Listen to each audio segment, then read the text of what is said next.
Hello, guys. Welcome to another segment of Reality Check with Lindani. So, today we have a guest in the building. We have a politician in the building. Just prepare for more in depth about politics. So, I'll let him introduce himself. Okay, Yeah. thank you so much, Lindan. You're welcome. I'm so happy to be here. So, First of all, I would like to say that what you guys are doing here, it's a great thing. It's a beautiful thing. It's wonderful, and I'm happy to be here. thank you. So, briefly, my name is Peter Ishaku, and well, I'm into politics, but the way she's speaking it sounds like, it's like it's a big deal, really. You're the Okay, ogre. yeah. Yeah, currently I'm the Vice President of National Association of Nigerian Students, Turkish Zone, Special Duties to be specific. And I'm a PhD student in Cyprus International University, studying electrical and electronics engineering. And then also I'm the Vice President of PATRAL, which is a student development organization. So this is what we do basically. And the politics is a passion, really. It's a passion, something I love, I engage in, and because it's very important in our society today. Yes, since he said it's very important in our society today, tell me, why is it important for youth to be involved in politics? Okay. Now, thank God we are all Africans. Yes, We are both Africans. Yeah. Now, if you look back home, we realize that most of our leaders are old, Yeah, basically. yeah, I'll yes. put it that way. I want to be raw. They are old. 70 something, 80 something, and they are tired, basically, but they still want to rule. They're still the leaders. They're still, changing the position among themselves and stuff like It that. even looks like you have to be old to be in Basically, basically. Mhm. So, but then it is very important for youth to get involved in politics because of some reasons, which we can see them. First of all, I would like to say that it is good for civic engagement because if you as youth, you are interested in politics, you are involved in it, you will be able to engage with your civic activities, civil rights, and all of that. You'll be able to know what is happening around, what are the things that are coming up, what is the government's, what policies are the government putting out, what are the current things that are going on, basically. So you'll be more awareness, basically. Now, secondly, the larger population of the world, I think it's more of youth.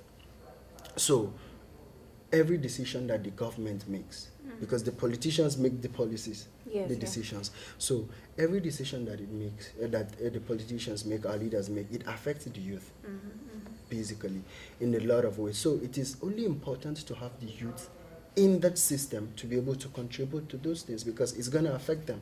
And then only the youth really know what is going on Yeah, on the ground. Yeah. To us. So we should be in a better position to bring out our issues, to bring out our challenges, and then a better policy can be made.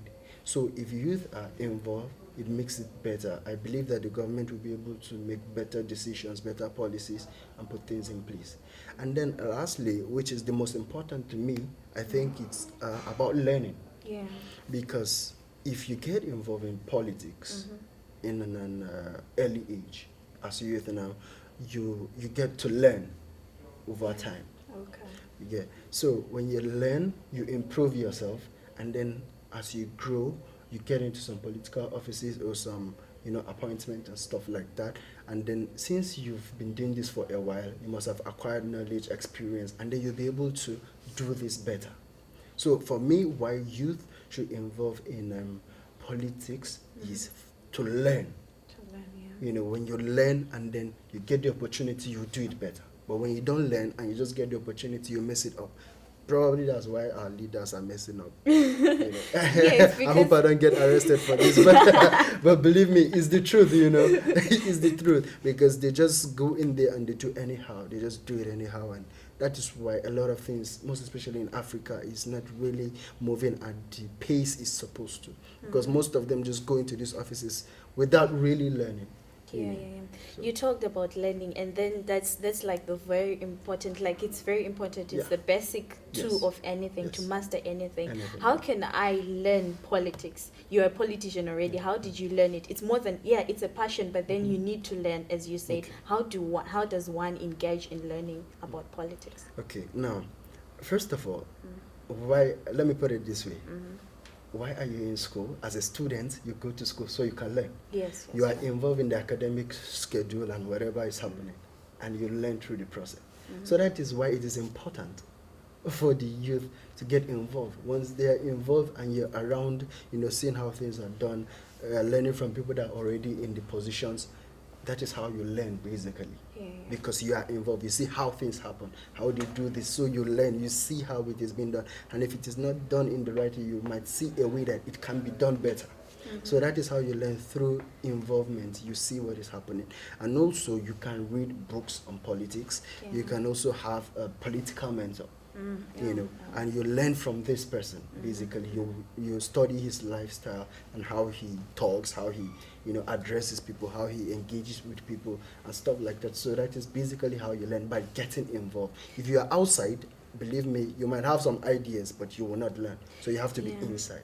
Because I know the people out there, like let's say for Zimbabweans, as youth, you can go and advocate for what you think is right, Yes. and before you realize you're already in a jail. Yeah. So because there are ways that are constitutional that you're supposed to advocate in that way, and then they'll tell you that you have freedom of expression, but there is no freedom after expression. So we have to engage ourselves in this learning. Are there any books that you have to know how to advocate the right way that you have read or stuff like that? Well, personally, I'm not really the reading person. I prefer watching and studying people's lifestyle. I have some political mentors, but that's a story for another day. But then I watch them and learn from them. Try to study, probably just videos, documentaries, interviews, and stuff like that. I've not read any book in particular about that, so I cannot refer to that. But then people learn in different ways. It's not a really fancy way of learning for me, but it helps. It's good for some people and stuff like that. So like I said, for me, I watch people's lifestyle. I read news about it. I watch their interviews and stuff like that. Or sometimes I even listen to audiobooks and stuff like that, because it's easier for me.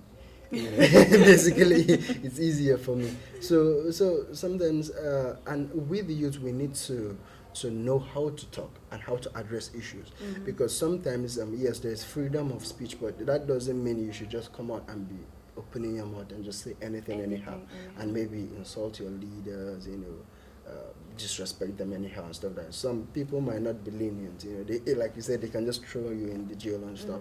So it is important that even when you are talking, when you're expressing yourself, when you're getting involved, that you are very careful with these people you're dealing with. They might not be doing the right thing, but at the same time, they cannot be totally bad. There must be one or two good things about them, so you can pick the good one and let the bad one go. If you're going to say the bad one, it's good to say it out, to criticize, but we should be smart on how we do that. Exactly, so that you don't end up in the jail, because if the president puts you in the jail, nobody will bring you out. It's true, and then your whatever ends there. So it is important that we do this in a smart way. And talking about books, guys, we are going to launch an Expand Your Library campaign. So everyone will be reading books, reading white. If you have any books that you want us to study with you, be open, just comment and tell us the name of the book, and then we'll start studying the book together. We'll be giving reviews. Each and everyone will be giving reviews. And moving on, like, how can we raise a political awareness to the youths in Africa?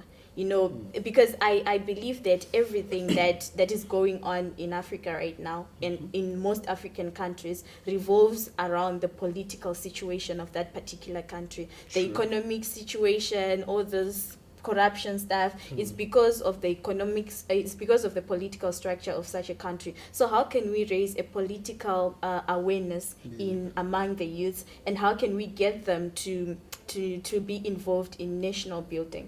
Okay. Now, that is very important actually, Yeah. because when people are aware, then they can get involved. Yeah. Now, I don't really know about Zimbabwe, Yeah, sure. but one thing I can tell you about Nigeria in particular is that we take students, because most of the youth are students. So we have unionism, student politics. Now, it's a big deal in Nigeria, it's a major thing. And this is a group of Nigerian students that are leaders, involved in this political stuff, starting from school, and they work their way up there. Now, they do a lot because they organize programs, they have, social media sites and stuff like that. And so they try to put out this awareness to people and stuff like that. And apart from that, the government, ideally, the government is supposed to bring in youth, Yeah, but then it's not. into the system, so that they can groom the youth, and then we can take over when they are gone, because they're not going to live, they're not going to stay on that seat forever. Looks So like they're ideally, not living anytime soon. basically, they don't even want. Okay, let me not use the word. That's in my mind, So ideally, that's how it's supposed to be. You're supposed to put out this awareness, because they have all the facilities to do that, and bring the youth closer, put them in the system, and then train them way up, so that there will be progress, there will be advancement. But since they don't do that, now some of us that are into this student or youth politics, it is important that we use what we have at our own disposal, like social media, through Facebook, WhatsApp, Instagram, Twitter, and stuff like that. We can make this awareness and spread out this news, why it is important for youth to come and get involved. Because at the end of the day, we still have a lifetime ahead of us. So if things are not going on right, and we can't change it from outside, we can improve things from outside, we have to go in, we have to participate. So in our own way, we should be able to use social media, because right now almost everybody is on social media, to increase this awareness, since the government doesn't want to do that because they are not the youth anymore. So we should be able to do our stuff ourselves, using what we have at our disposal. And like I said, through student unionism, that helps a lot, because the awareness goes more through that, because everybody wants to associate with his colleagues, stuff like that. So if we have the student unions, it helps with the awareness. Okay. And if I was to promote you, like just for a year, to be a Nigerian president, what would you change in Nigeria? Nigeria, it's a blessed country. Yeah, sure. You guys have resources and everything. Basically, a lot of things are going wrong. Yeah. So there's a lot of things to be fixed. Yep. Now, but to speak of a few, now I'm an engineer. Yes. Okay, I'm in the engineering sector. I believe that the basics of development is power, electricity. Okay. Nigerians are naturally creative. If you give us what we need, we can do anything. What do you need? Now, first of all, like I said, power. Electricity. Once there is constant electricity, almost everything will put itself in place. Even corruption. This is I'm going there. Yes, actually yes, because when you have electricity, people will be creative. People will use computers. There will be development, and technology will take over. Now there are technologies you put in places, in place that whereby it will even give the room for the corruption or for stealing, embezzlement of government funds, because it will be monitored. Almost probably a number of people will have access to these things, informations and stuff. So you won't be able to steal, because if you steal, you can easily be exposed and stuff like that. So when you have power, it boosts the technology, and once the technology comes up, people become creative, and then these things are being settled. And apart from that, even business-wise, once you have electricity, it increases your productivity. Yeah. That means, as a company, you can produce almost 24 hours. Yeah. So as you're producing 24 hours, you're boosting production, and then because you're doing that, you will need to employ more people that will work the night shift. So you see, it is increasing productivity. It is bringing on employment. It's increasing employment rate, and it is going to boost the economy basically. So I believe that the basics, what Nigeria needs right now, for me, I would say is electricity. If we fix that issue, every other thing will fall into place somehow. Having good leadership and then good policy making. Okay. That is it. And this is 21st century, believe me. Things have changed. Most of our leaders, they are the ones that ruled our parents. Currently, the current Nigerian president, he was once head of state when my father, if I was not born, probably. Wow. And now he is back. He is still the president. He was my father's president. He was my grandfather's president. He was my father's president. And now he's my president. You see? Now, these are people that they're not really into technology. The world is evolving, is changing into technology. So their mentality about leadership is kind of different. It's still the old-fashioned way, but things have changed. So we need to change. We need to move with the trend to be able to move ahead. Now, check out these developed countries. If you really check it, it's more why they are developed is not really okay. The government plays important role, but I believe the private sector does more. Now, when you have good policies that will enable private sector to boost, then the economy will grow. There will be more employment opportunities, and because the government can't employ everybody. Yes, it's impossible. So once there is good policies, good taxation rate, it will boost the private sector and it will boost the economy, bring jobs and stuff like that. So, but still it falls back to that electricity I'm still talking about. You get it? So if I'm to be a president, every important thing will continue moving, but my major priority will be power. First thing first, I will not suspend everything, but there will be no new projects until we will concentrate. If it will take us 1 year, 2 years, or even if it's 3 years to achieve it, believe me, I'll go all out for that, and we will fix that. And I believe that is going to change a lot of things. It might not change everything, but it is going to boost everything. It's going to be the basics, actually. So electricity is what I'll fix. He supported electricity because he is an electrical engineer. Not really, but believe me, you will believe.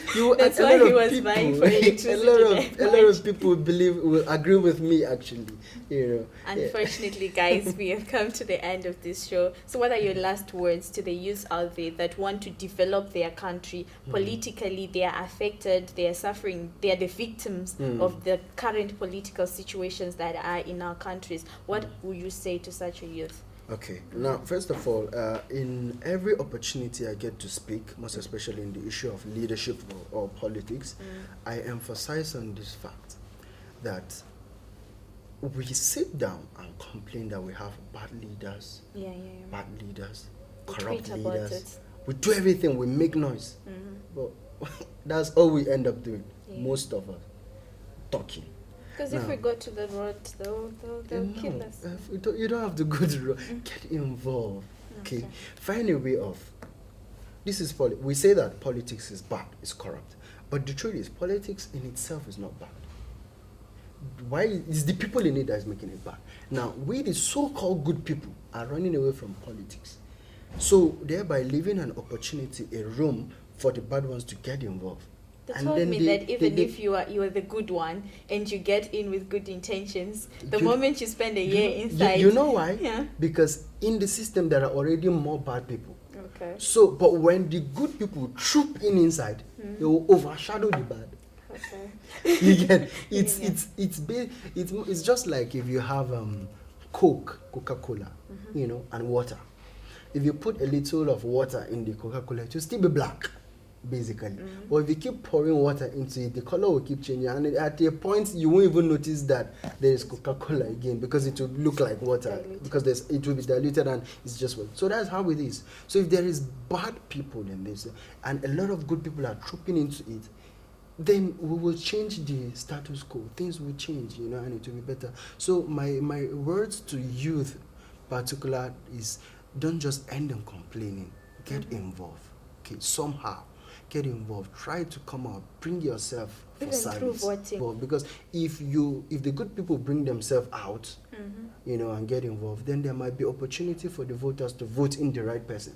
But if you hide and sit at home and complain, then the people will not have anybody to vote for, basically, and then that is how it's going. So my word is, please get involved somehow. If you will not contest for anything, vote rightly. Yeah.